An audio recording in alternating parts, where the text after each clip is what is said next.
Yan, may meron pala isdaan si tatay ng tilapia doon sa may gilid. Punta tayo. Doon. Ayun, daming ibon. Kasama namin si Hey Hey. At yun yung mga birds. Ito po.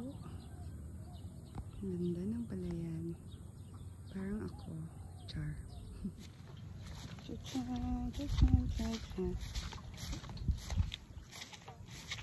Dahan-dahan lang din. Kung bumagsak tayo dito, alam mo na. Sirang ganda.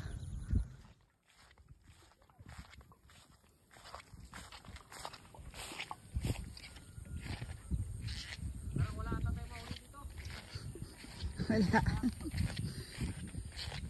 Ha, wala. Meron dyan. Subukan mo, Papa. Huwag na tayo mag-ano doon, malayo doon. Diyan na lang tayo. Okay, dyan. Nagatad-tad si Papa ng isda. Para may pain. May gumagalaw na, nak? No. Kapag may nag-pull ng string, ibig sabihin may fish na yan. Ah, wala pa pala. Okay, wait lang. Lalagyan ni Papa ng pain. Ayan na. Ay, sus.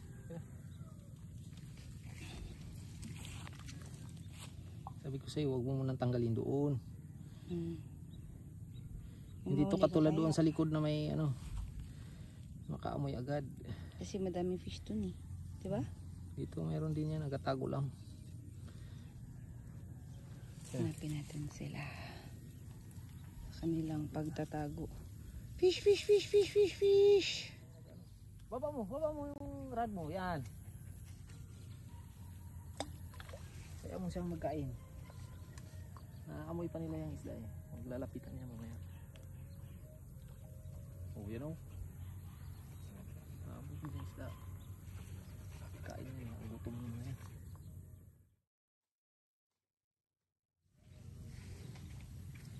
Wala nga lang.